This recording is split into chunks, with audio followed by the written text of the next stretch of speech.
Good afternoon, everybody. From all over, wherever you're zooming in from. I am Steve Ratner, a law professor at the University of Michigan, and since this summer, the director of the Donia Center for Human Rights. I'm delighted to welcome all of you today to the third of our events for this academic year. Following our September event on race relations and our October event on COVID and human rights, I'm delighted to just briefly introduce this program, which is a presentation by Professor Tom Farrer on his new book with a discussion entitled, "Should There Be a Human Right to Cross Borders in Search of a Better Life?"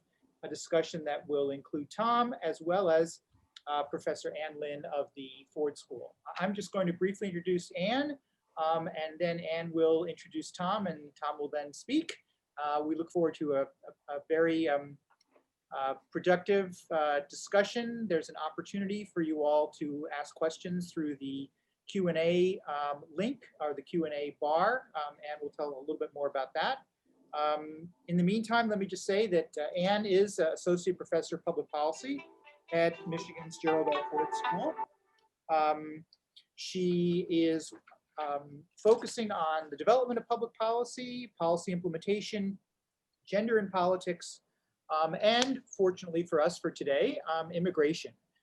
She has spent a great deal of time studying immigration policy, including alternatives to the status quo, such as guest worker programs and legalization, and the political beliefs of American immigrants with a particular interest in Arab Americans. But she's also worked on issues of race, prison reform, and various minority issues in the United States.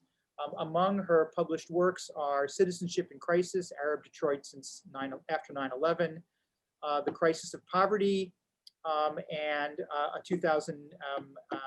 an earlier article called Muslim, Arab, and American, the adaptation of Muslim Arab immigrants to American society. So I'm delighted to pass the baton to Ann and look forward to a wonderful event. So welcome, everyone. Thank you very much, Stephen. As Stephen said, my name is Ann Lin, and I'm delighted to be here today, and especially delighted to introduce Tom Farrer. Tom Farrer is university professor at the University of Denver, a position he assumed after serving for 14 years as dean of the Josef Korbel School of International Studies. He was also president of the University of New Mexico from 1985 to 1986. He's been president of the Inter-American Commission on Human Rights and also president of ASPIA, which is the Association of Professional Schools of International Studies. He's worked in the Department of State as Special Assistant to the Assistant Secretary for Inter-American Affairs, and in the Department of Defense as Special Assistant to the General Counsel. At the United Nations, he served as legal advisor to the UN operation in Somalia. And my favorite detail of his biography is that decades earlier, he was a law and karate instructor to Somalia's National Police Force. Tom has consulted for Amnesty International, Human Rights Watch, and other human rights organizations, and we're really delighted to have him here today. We're going to be talking about his 13th book, Migration and Integration, The Case of Liberalism with Borders. And Tom, I really think that title says it all. In your new book, you make the case that liberal societies, and especially European democracies, should have generous programs of immigrant acceptance and, importantly, integration. But you also come out strongly against the idea of open borders. Why don't you believe that nations should welcome people who want to work and live in a country where they think they will have better opportunities? You think there's a moral case for saying that a person's opportunities shouldn't be limited by the country in which he was born. So if that's the case, why should democracies limit these opportunities? Well, you ask a question that really goes to the heart of the book and shaped the policy recommendations that come at the end of the book. You're right, I do recognize that for liberals, there's a strong moral argument in favor of allowing people to enter who come in good faith and simply want to join the grand mosaic of whatever country it happens to be. And I think maybe the strongest argument is the one that the Oxford Don Josef Raz has proposed. He compares the present situation to the feudal situation, where your life chances were determined by the accident of birth. If you were born a serf, you had very few life chances. If you were born an aristocrat, they were abundant. And now, instead of the life chances varying with class, they are varying with the accident of geographic location of the place of birth. So if you're born in Lagos, your life chances are very much fewer than if you're born in Louisville. I recognize the strength of that argument. But why in the end am I not persuaded?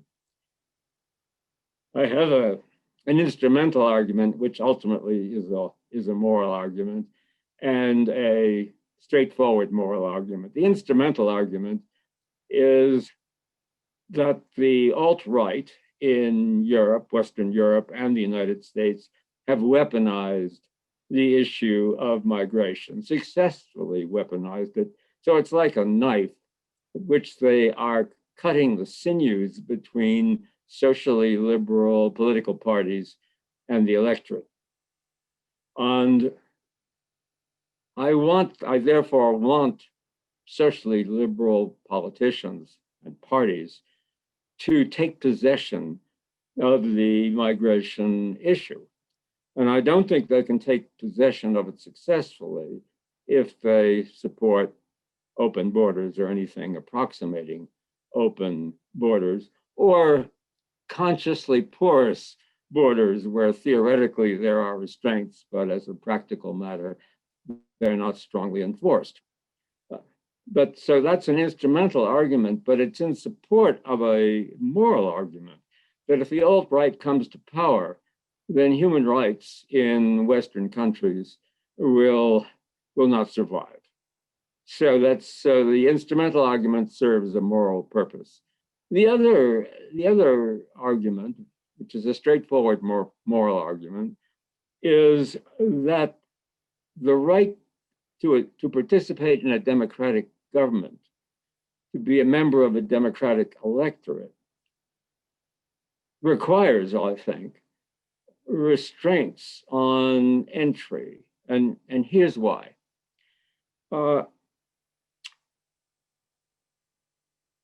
Democracy is government by an electoral majority with protections. A liberal democracy, of course, also provides protections for minorities. Now, if the majority, if the electorate cannot vote on issues that it regards as consequential, if those issues are taken from it, then it's a much more limited kind of democracy.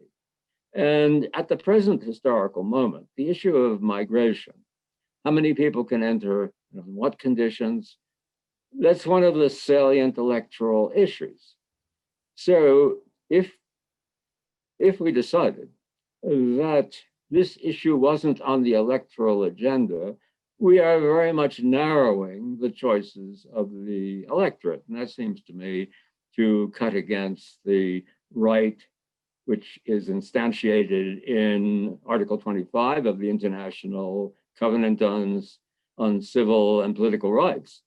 So I think there is a moral argument. And it's also consistent with the very idea of states. That is, if people could move across the border at will, the US could encourage in various ways its own citizens to move across the border into Canada and to transform the Canadian political system in a way that, or transform political policies in Canada in a way that we found more accommodating. So once again, it's inconsistent with the very existence of a state system. So, and I guess I have a further concern, and this is with porous borders, where in theory you have restraints on migration, but in fact you don't enforce them. And that is, you're undermining the sense of operating in a rule of law system. If you have if you have rules that the electorate regards as important, if you have rules, they should be enforced.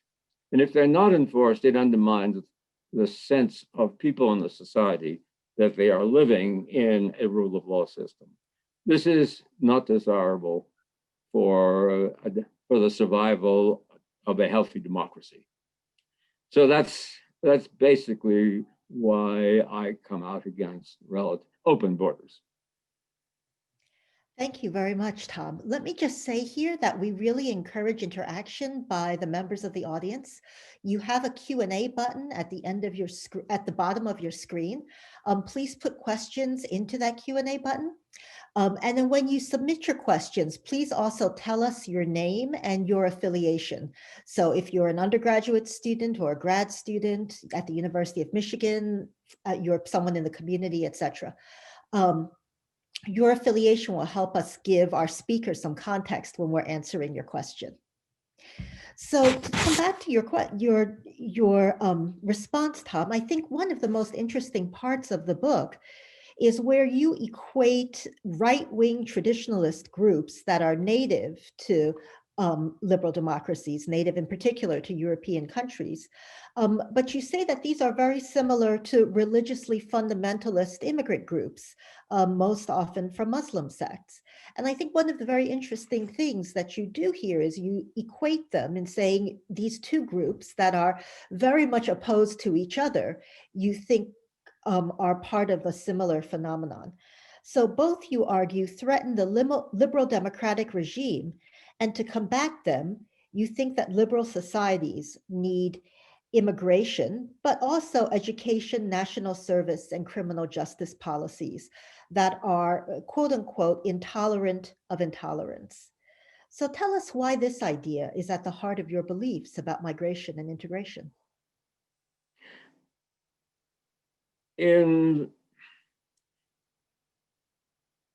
We have been struggling, we liberals have been struggling for centuries, really, toward a goal of equal dignity for people regardless of ethnicity, piety, gender, and so on. That's been the goal, and the struggle continues. But we've made a great deal of progress since the end of the Second World War. Nevertheless, within our existing societies, there are a significant number of people who adhere to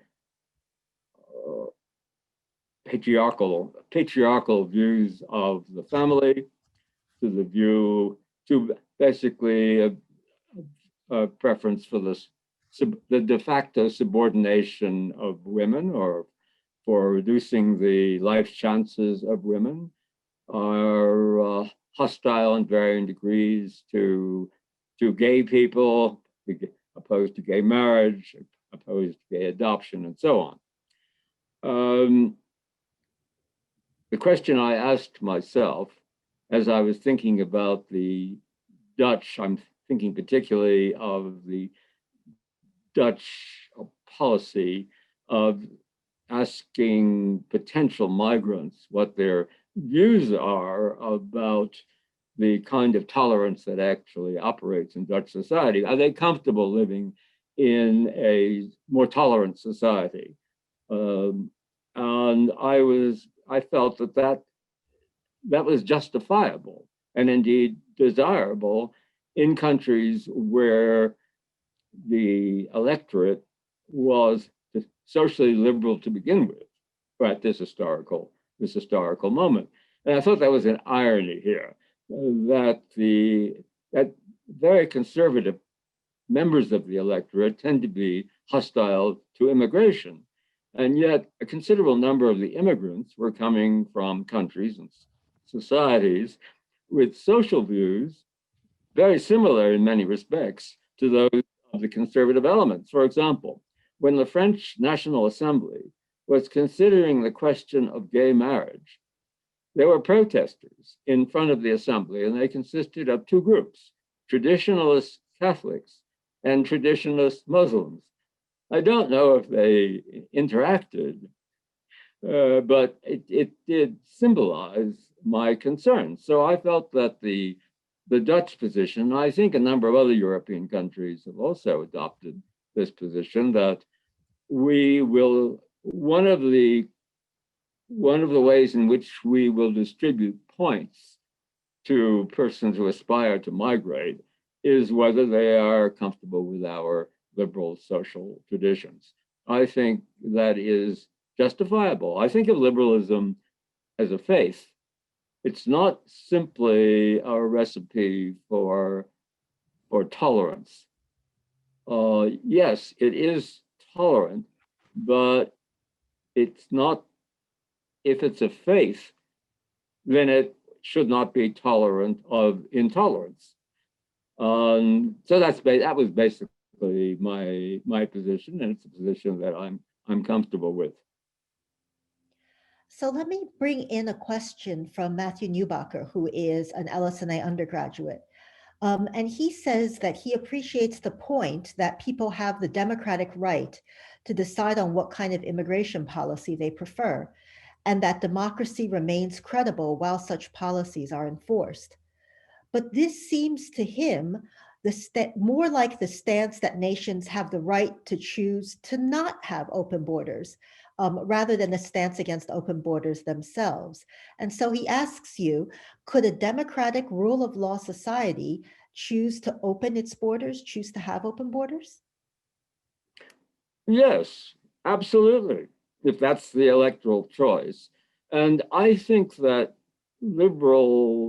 relatively liberal parties, and I'm talking about all parties to the left of the alt-right, can win a debate over migration policy in the sense that they can persuade a majority of the electorate to support a generous policy on migration, partially on sentimental grounds, that is, on grounds that, particularly with respect to refugees, that a good society will admit people who are in desperate need of a place of refuge.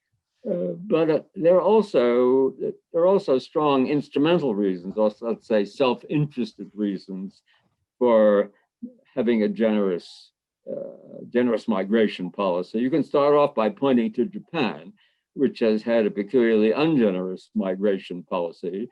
And you can look at 25 years of economic stagnation in Japan. You can look at older people dying alone in various assisted living centers in Japan because they have no one to look after them. There are lots of reasons why Western societies with low birth rates want migration.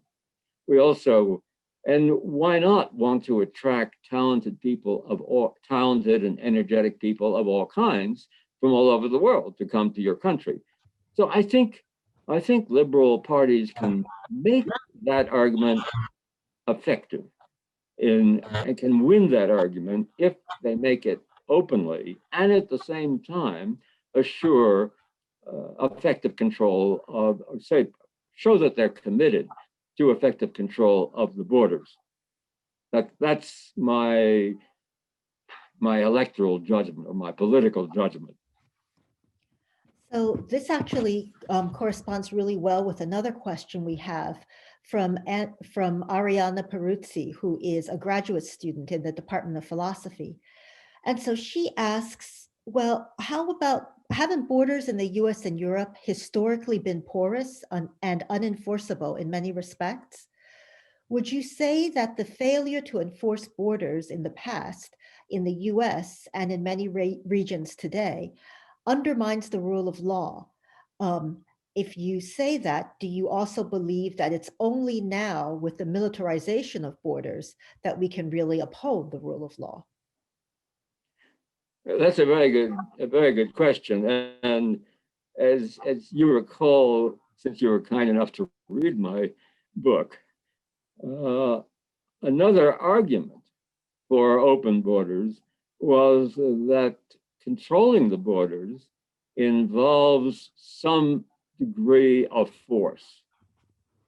And there is a strong human rights argument against the state applying force to individuals who don't constitute individually a threat to the security, the well-being, the human rights of other people. I recognize that. You also know from my last chapter where I present a comprehensive approach to controlling the border that you have to provide some incentives for people not to try to enter without documentation.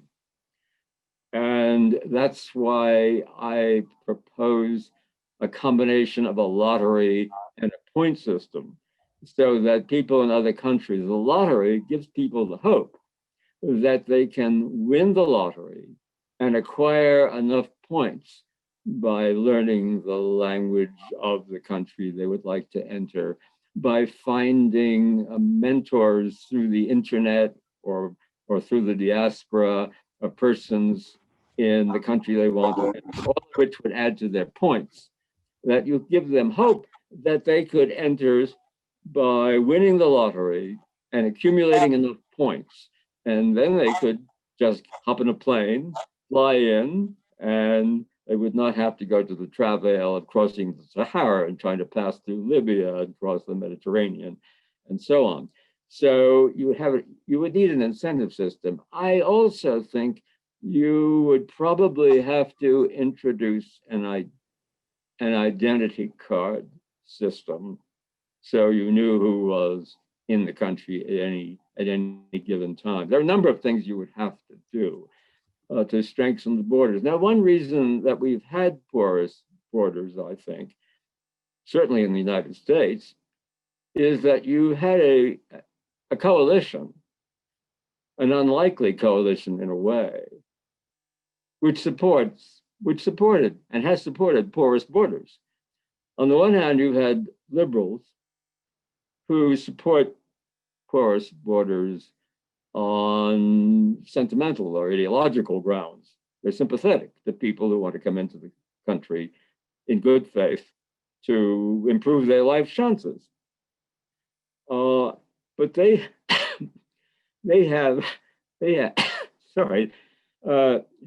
allied with conservative interests, capitalist interests, who love to have more low-paid workers, more workers generally.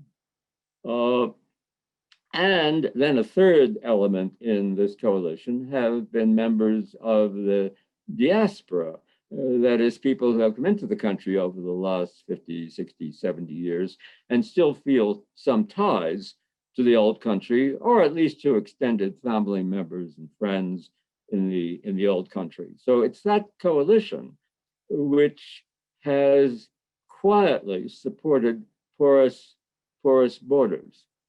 That coalition has been somewhat weakened by globalization, I think, in a kind of interesting way. And the part of that coalition that has had less incentive to support porous borders has been the capitalist part, because they could go abroad to find low-paid workers rather than having them here.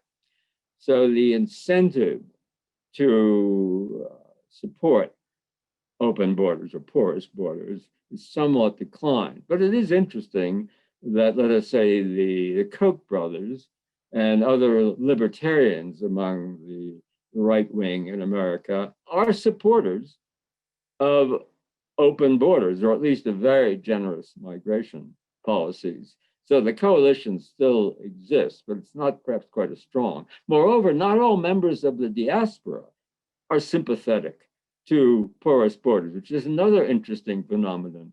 Once they're inside and integrated, and particularly if they are in let's say, working class jobs, they too worry about a great influx of people who will compete with them for the jobs that are available, particularly for people who don't have a college education.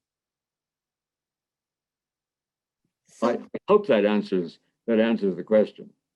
No, I think that's fantastic. And it actually leads to something that you spend some time talking about a lot in your book. And so I think this interaction between capitalists and liberal supporters of immigration is one, as you say, that has generated support for immigration. It's also generated opposition from people who really feel that the liberals support educated liberals support immigration because it doesn't threaten their jobs, but it threatens the jobs of the working class. So I think the place where the rubber really meets the road on this, though, is not with this, voluntary migration or labor migration, but instead for refugees. And you've got this wonderful line in your book, where you say, the present system for refugees is grotesquely inefficient while managing at the same time to be inhumane. So I'm wondering if you can say a little bit about this and then tell us whether you think refugees have some sort of special status in migration policy or ought to have some sort of special status.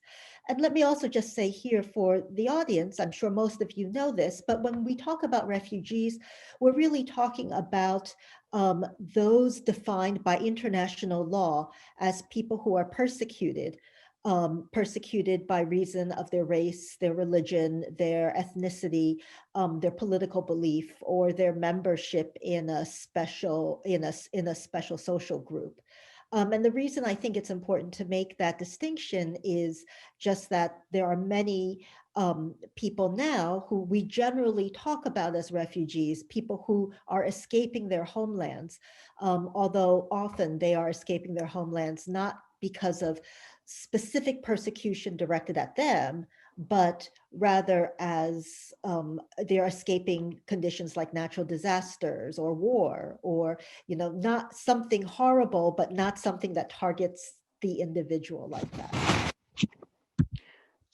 Well, the analogy that's been drawn to refugees to distinguish them from migrants in general is that they are like the child you see as you're strolling home from a day at the office, the child in a pond near your home who is drowning.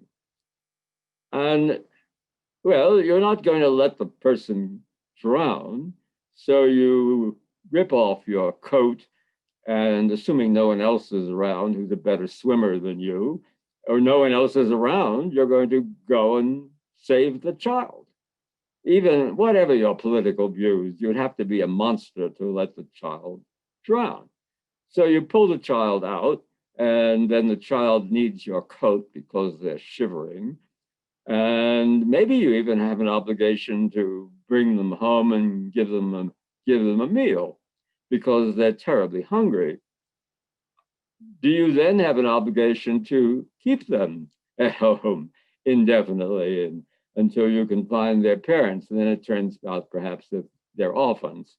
So the extent of your ultimate obligations may be debatable, but your obligation to rescue them from the pond seems to me a moral imperative. I think that's how we've thought about refugees.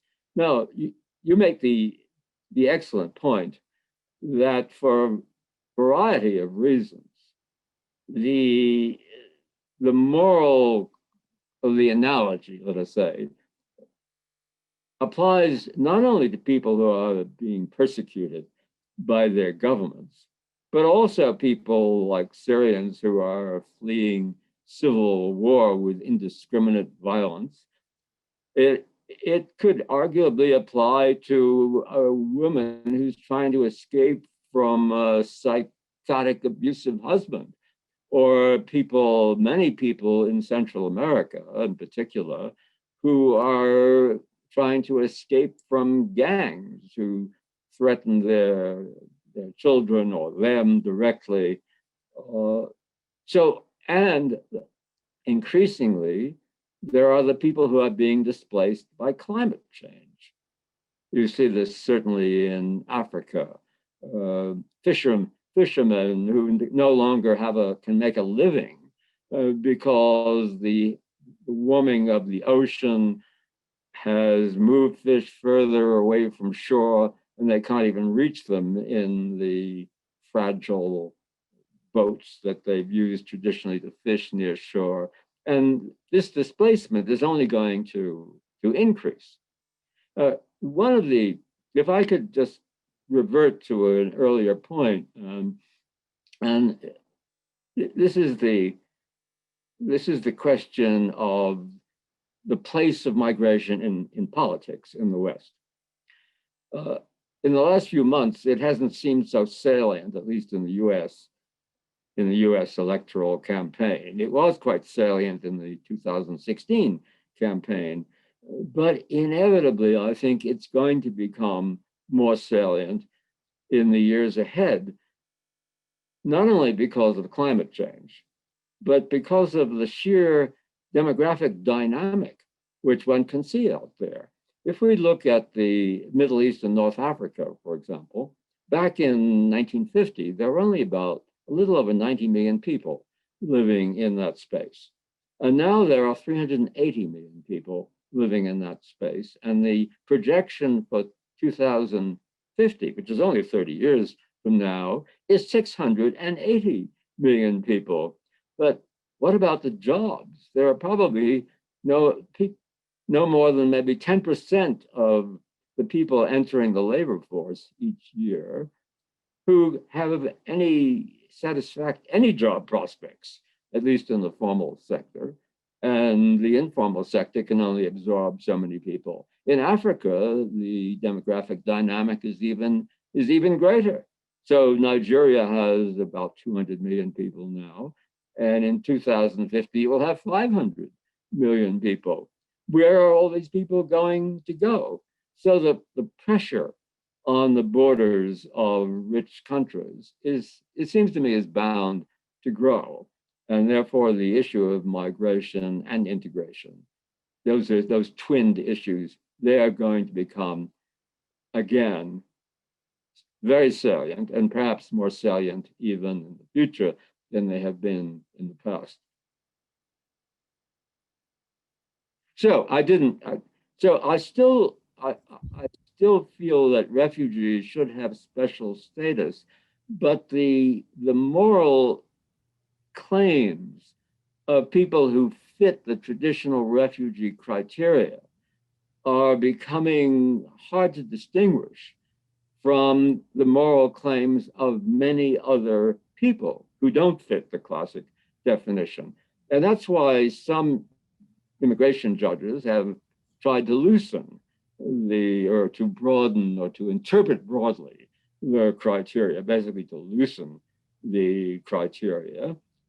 And one of the first things the Trump administration did was to insist that the criteria be tightened and to focus on people only those who satisfy the literal reading of the Refugee Convention. So this is actually a great time to pull in another question. This is Morgan Solomon, who's a senior at studying organizational studies and sociology. And the question picks up on what you said with immigration judges in the Trump administration. And so he or she asks, do you believe that this stance on migration for refugees and asylees is indicative of the entire current Republican Party outside of Trump? Or do you expect that this is something which maybe not the entire party agrees on now, but could be a long-term viewpoint of the party moving forward? To some degree, we have to separate the party elite from the electoral base of the party, because elements in the party elite still support large-scale migration. And the Koch brothers are illustrative of that group. And the Cato Institute in Washington is certainly a strong supporter of a generous migration policy.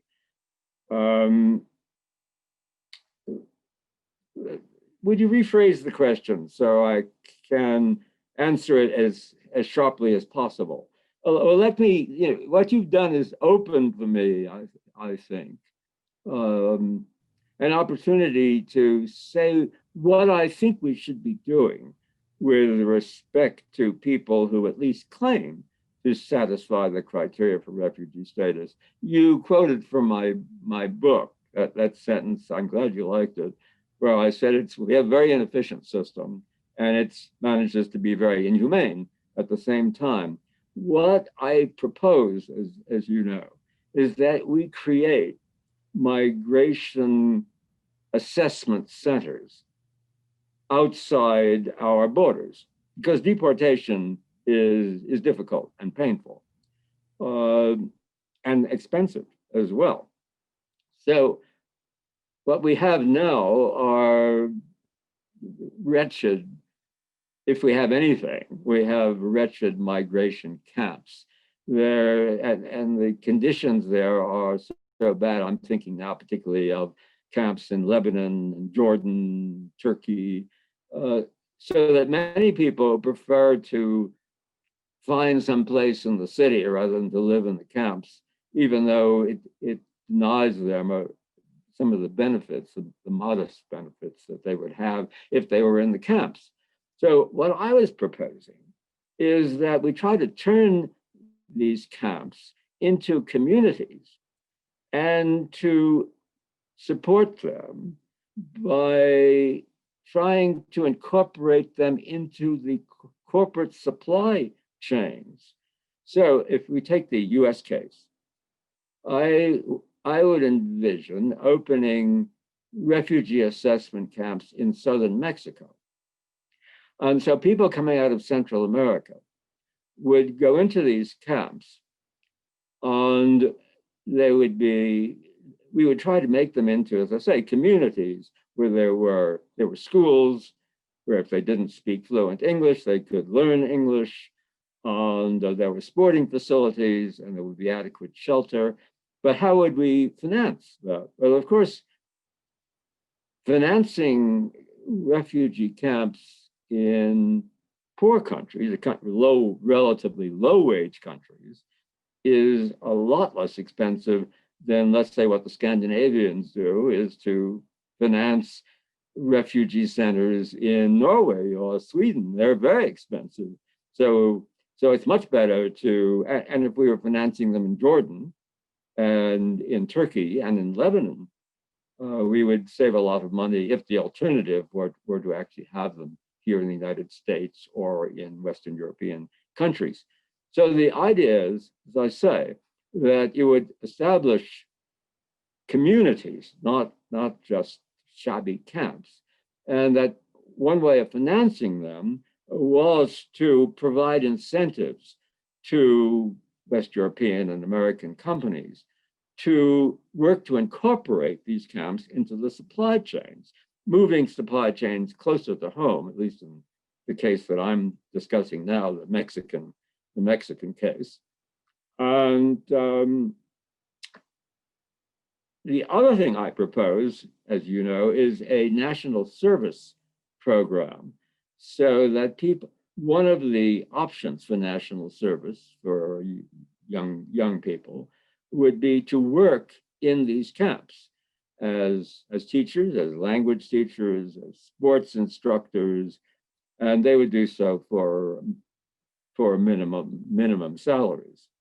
So that's part of the sort of comprehensive proposal that I make in my last chapter. It may be utopian, but I would like to think it isn't. So one thing that people often say is that, if nobody wants to come to leave their own country, to flee to another country, they flee to another country because, things in their country are too bad, are the opportunities they have in their country are too limited. How about development aid? Do you think development aid can reduce the kind of pressure that you've talked about, the migration pressure from the global South? No. If anything, I think you pointed out to me when we had an earlier chat that Saskia Sassen has argued that development aid might actually increase the flow of aspiring migrants to the West. Because after all, the really poor, who are barely scratching out a living from one day to the next, can't afford to even try to migrate.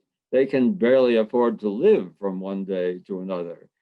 And they certainly can't afford to pay smugglers to take them across the Sahara and across the Mediterranean.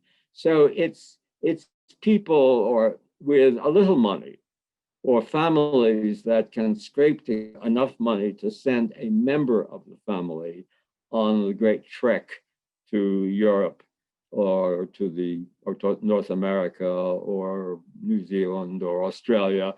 And so if you actually moderately increase the resources, because that's all you would be doing is moderately increasing the resources in poorer countries, you would actually be providing some of the resources people need to try to get out of those countries. After all, we have put a good bit of money into development aid. Doesn't work well because of bad governance.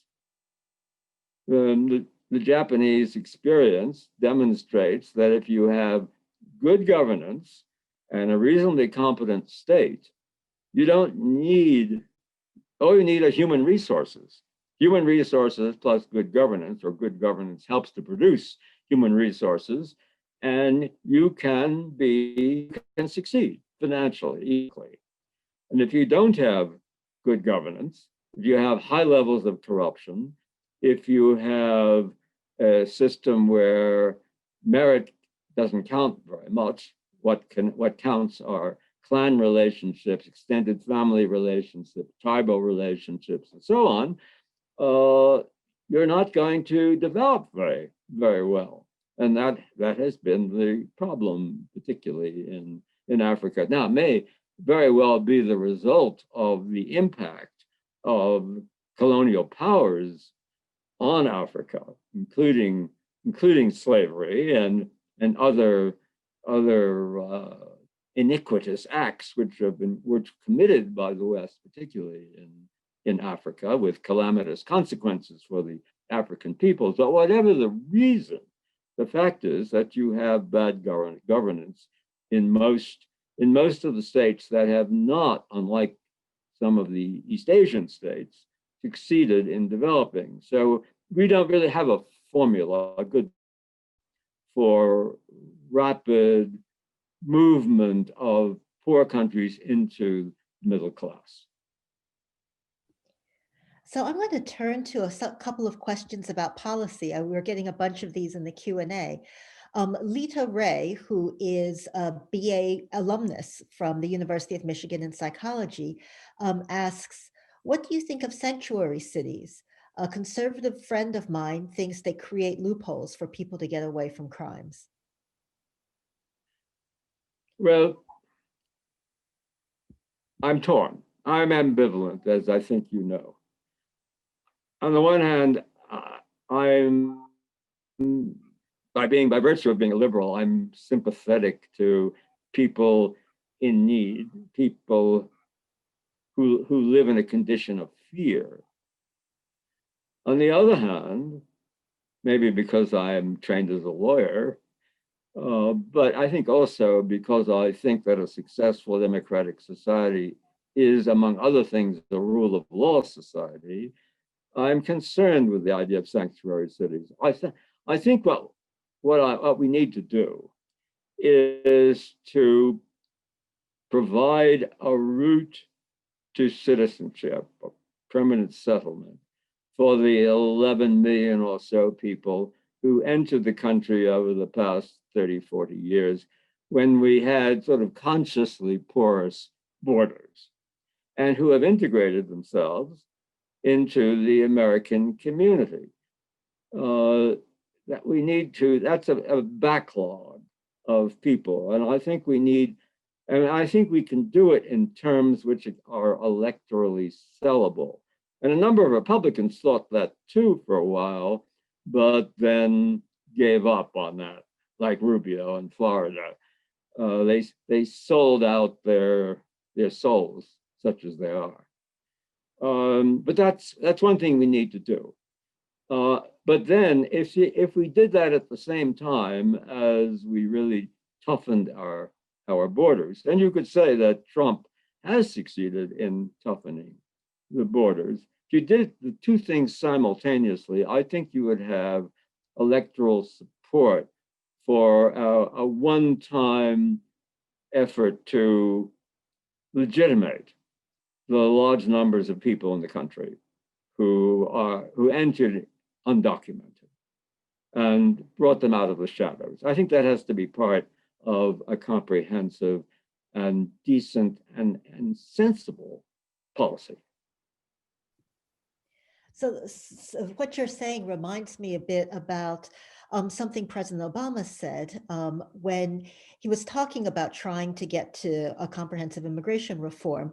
And he said that, that the reason that the Obama administration put resources into detention and deportation was that he really believed in this rule of law society. And he also thought that the rule of law was sort of a common ground that Republicans and Democrats could come together on, that if you showed that the immigration system respected the law, you could also get bipartisan agreement on the system for legalizing the undocumented and for, creating future pathways to immigration.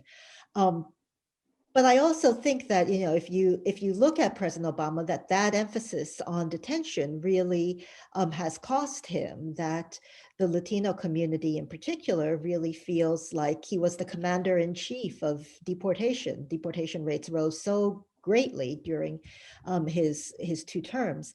And I think also if you ask President Obama now, he will point out that,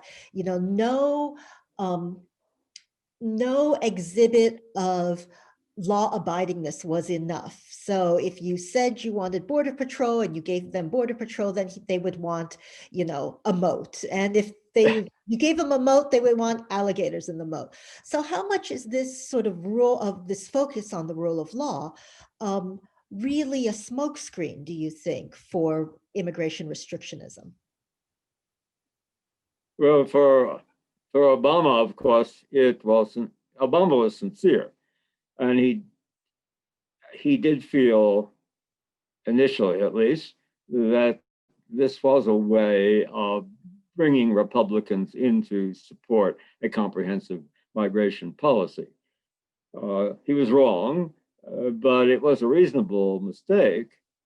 But I think that he was right in this respect. I'm really repeating myself. I think that taking the electorate as a whole, you can commandeer a majority for a policy which combines firmness on the border, firmness on deportation of people who come in now, or people who commit crimes.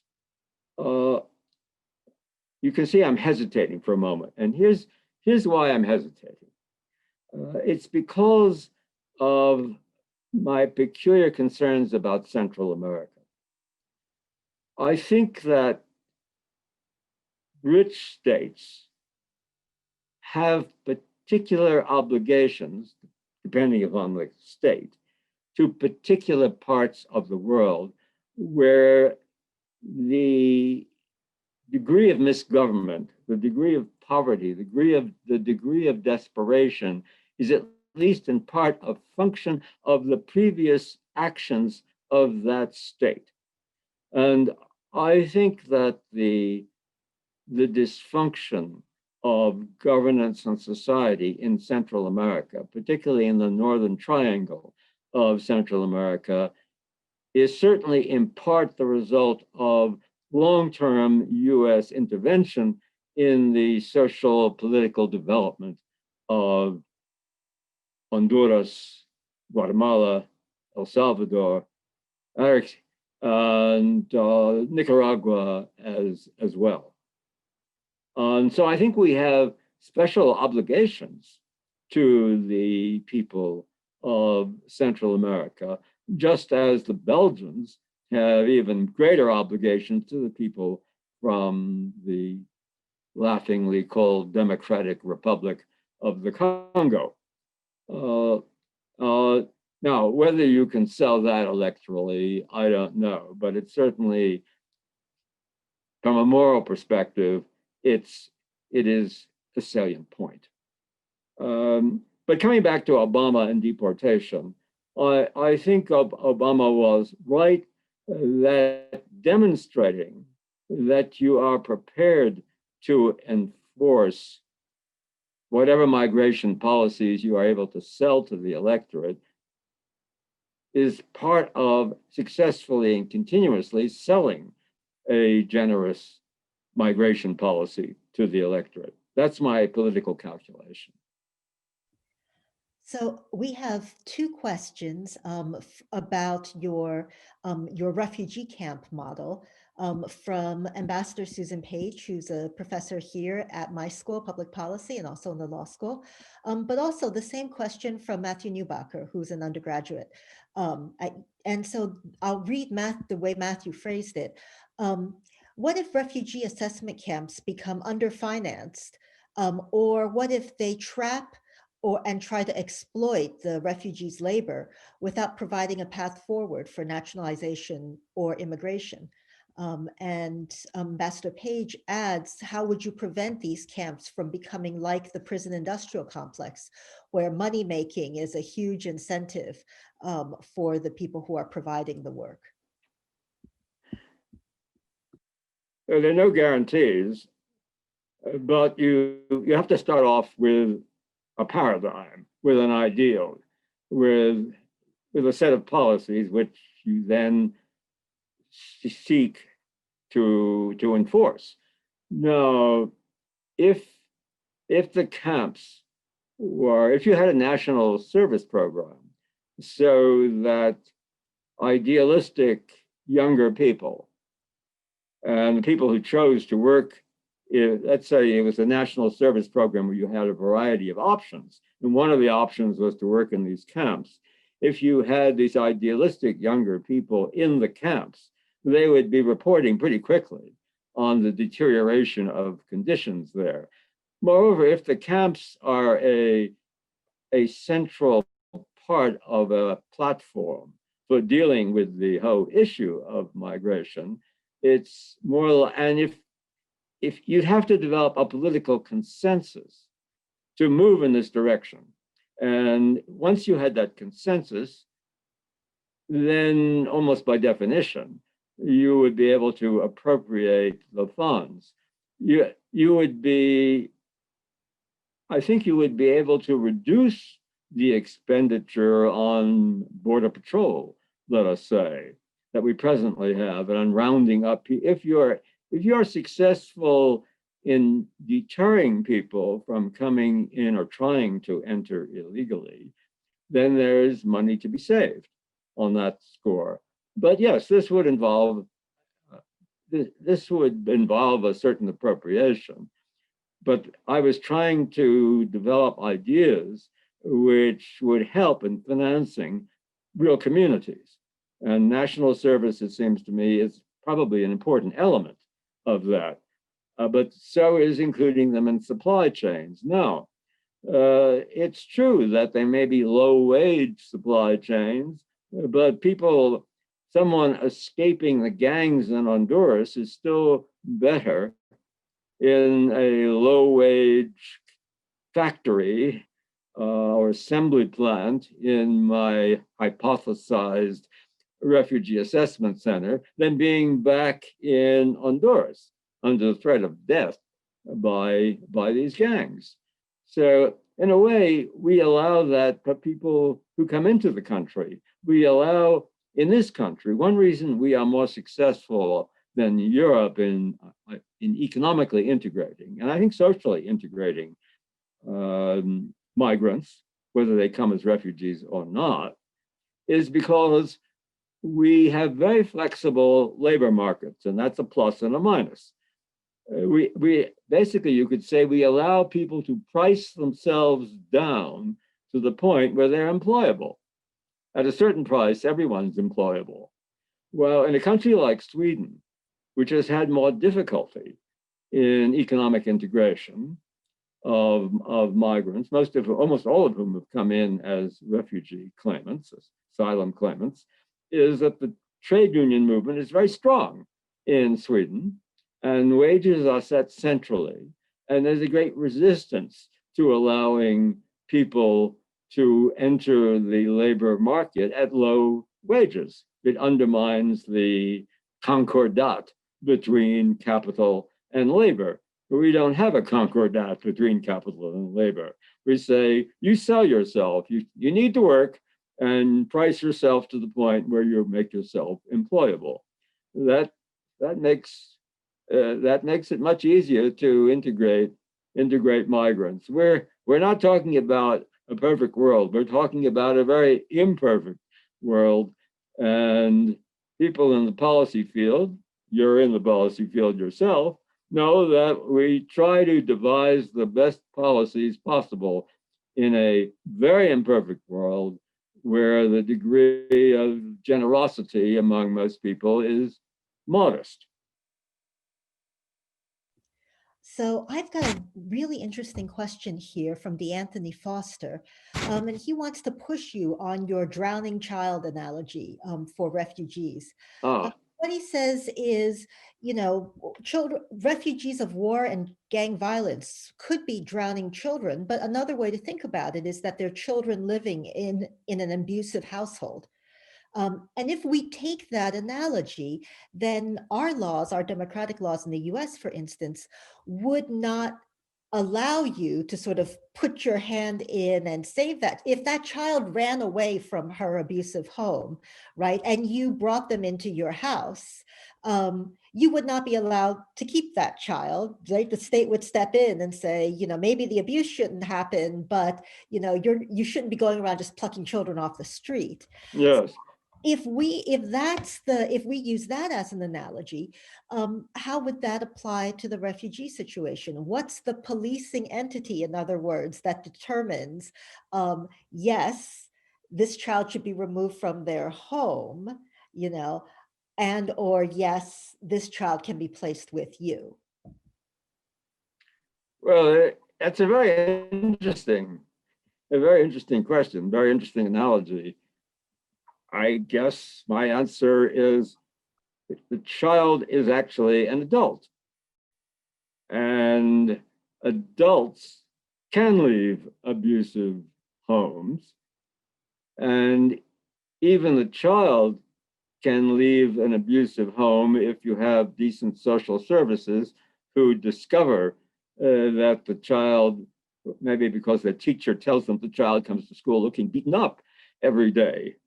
So, but we are dealing with adults or children who are sent by their adult parents in the hope of getting them away from abusive conditions or forcible integration into gangs and so on. So in the end, I guess I reject the analogy. I think there is a human right to leave your country, just as there's a human right to move around in a country once you're legally settled there. There is no human right to enter a country. You could search the Covenant on Political and Civil Rights all day without finding it. And it's obviously a conscious omission. There was a determination not to open borders because it's inconsistent with the state system. So that's my answer. We're talking about adults. Adults have a right to leave, and we can choose whether to welcome them or not.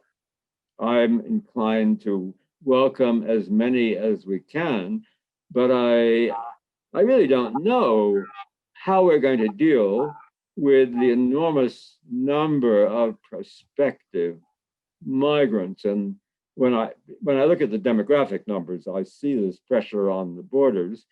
And long term, I don't know the answer to that, but I think that the West, the rich countries, each rich country has to have a frank conversation with its electorate. And that conversation has to be continuing. And one of the problems of democracy today is that parts of the electorate don't feel that they're parts of any conversation.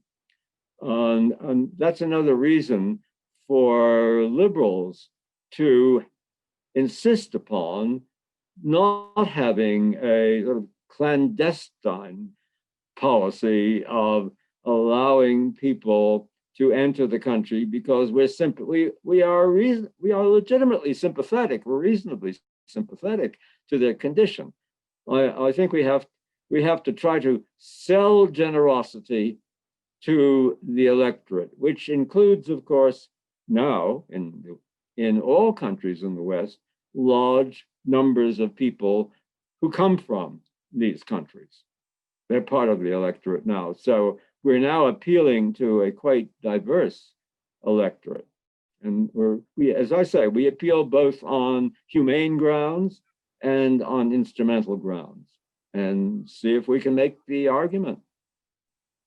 So I have another question here on policy that will actually let you talk a little bit about your another one of your policy suggestions. So the question is from Tom Wagner, who's a retired instructor in urban geography.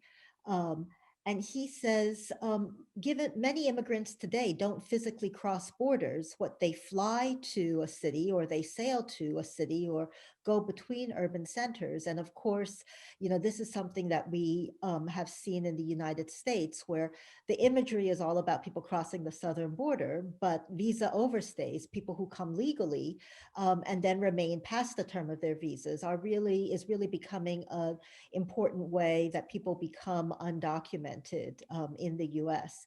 And so I'm wondering, how would you consider addressing that issue? The fact that people will come legally, they just stay without documentation. Well, that's one of the reasons that I support, with somewhat reluctantly or uneasily, I think would be the word, a biometric identity card for the population, somewhat like the card that the Indian government has been using to try to get welfare payments directly to people and to therefore minimize the corruption in the Indian social support system.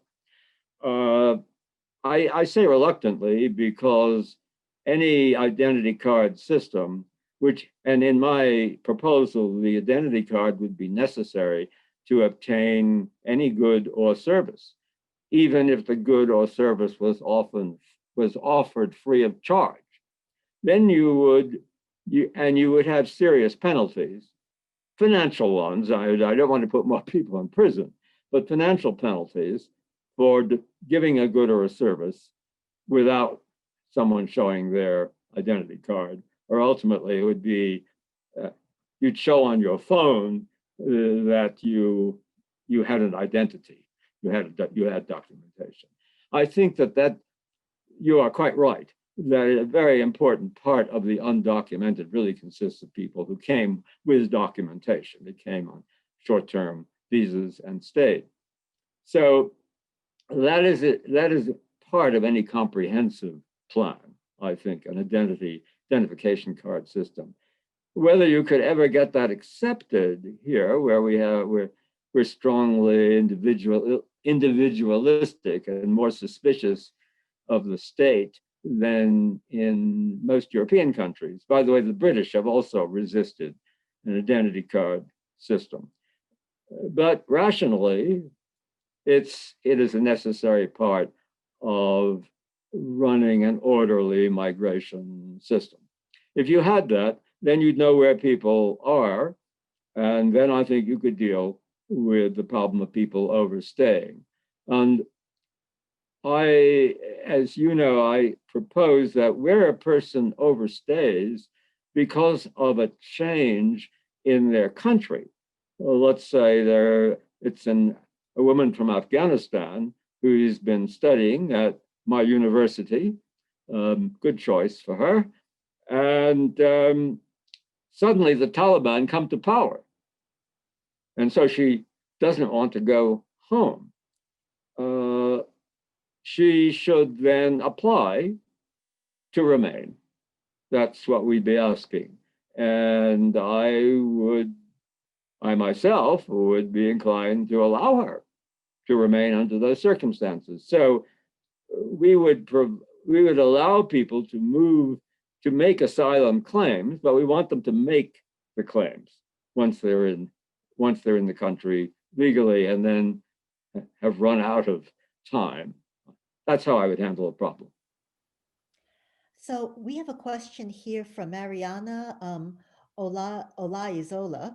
She's a lecturer in law at the University of Chicago Global Human Rights Clinic. So welcome, Mariana, to Ann Arbor. She asks, to what extent you think the rule of law should include international law? That is, should we consider there to be an international rule of law conforming to basic principles, or conforming our domestic law to basic principles like non-refoulement? Yes, to the extent I can claim to be an expert in anything, it is in law. I'm trained as a lawyer, as you know, and international law has been my field within law. I've taught lots of other courses at law schools. Many countries have incorporated into their domestic law human rights norms.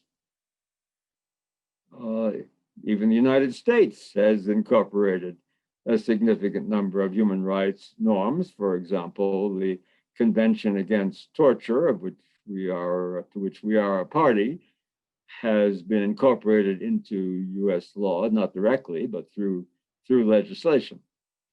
So in the end, human rights are basically enforceable to the extent they are enforced or enforceable through national law.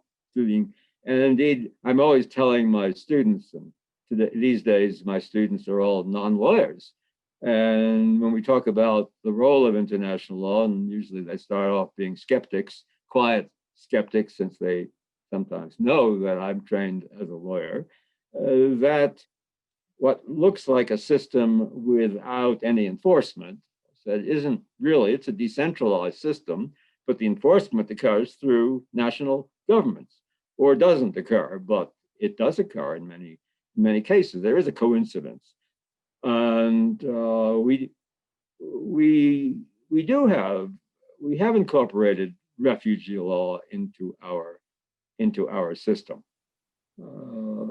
So there is a considerable coincidence in the area of human rights, broadly speaking, between international law and national law. I'm thinking of the British case. It was interesting the extent to which the British acceptance of the European Convention on Human Rights into British law, since the British didn't have a constitution and therefore didn't have a Bill of Rights, a formal Bill of Rights, actually led to significant degree of judicial activity in the area. That is, British people discovered that in various ways their human rights as defined, or the human rights as defined by the European Convention, were not being effectively enforced within Britain. Good case where where international law became integrated into national law. Is that, and do you think that's a satisfactory response? We should really ask our colleague whether it is. I think that was very responsive, and we are now almost at the end of our session, but I'm going to ask one last question because we started a little late as well. This will probably be the toughest one. I'm bracing myself.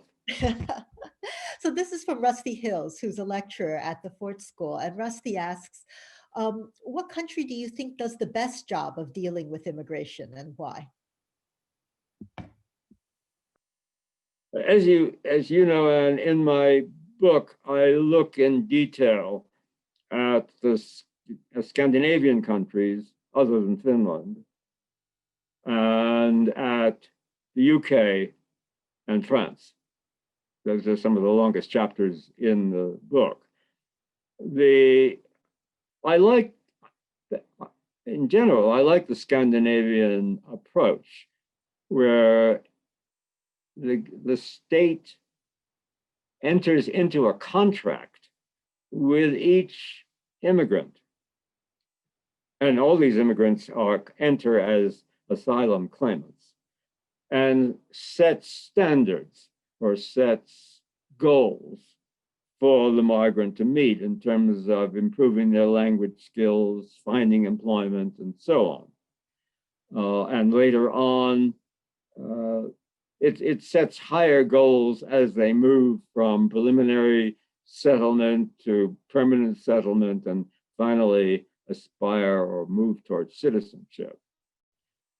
And they have been somewhat inconsistent, but I think that in general, they've tried to decentralize the process to municipalities and provided the municipalities with funds so that the municipality takes responsibility for language programs and housing and so on. And so it's a very organized system. There's still been problems. There still is a tendency toward some, particularly in the more recent waves of migrants, toward ghettoization. And you can see the problems instantiated, in a sense, in the rise of the conservative or right-wing parties in all of the Scandinavian countries. I think that the country that's gone about the process of integration worse is France. And this is France but in Spanish you would say a country that's muy particular. It's an odd place. I love it in a way, but it's a very odd place with an odd history.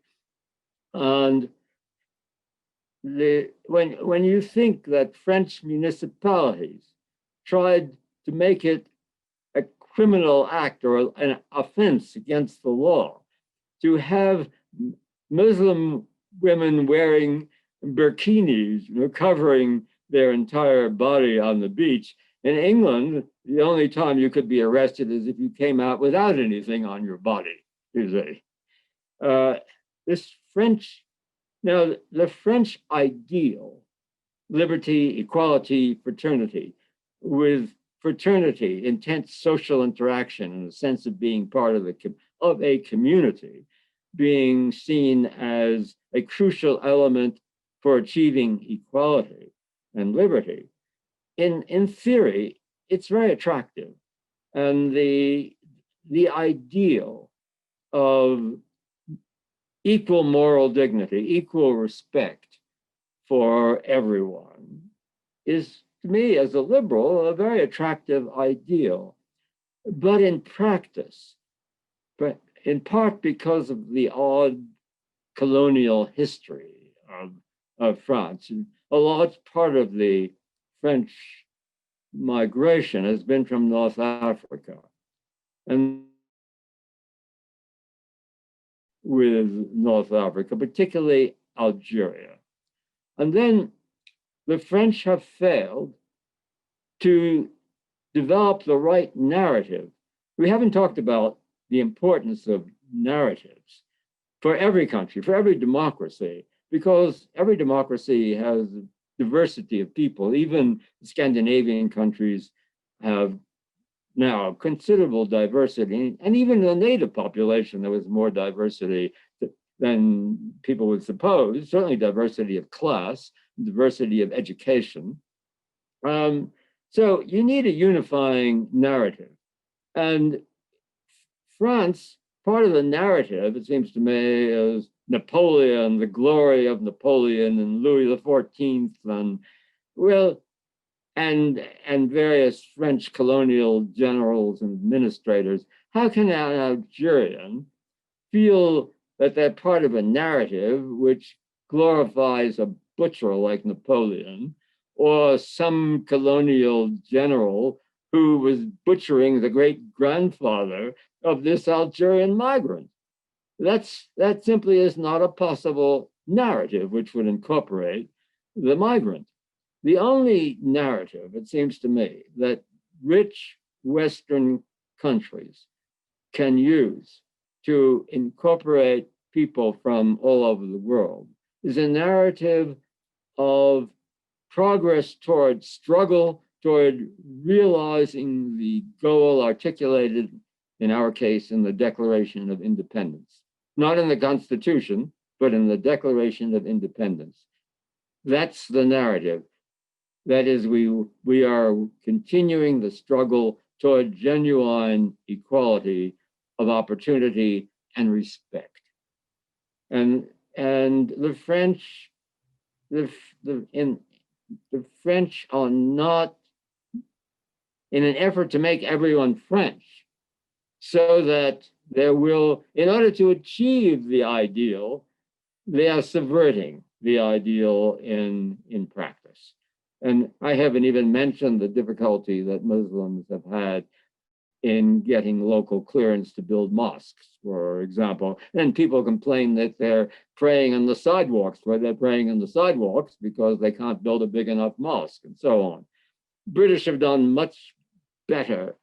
It's not perfect by any means, but isn't one struck by the fact that the Chancellor of the Exchequer is from a Hindu family from India, that the fairly recent Minister for Home Affairs, one of the four principal positions in the cabinet, was a Pakistani, that the mayor of London is a second generation Pakistani. His father, I think, was a bus driver.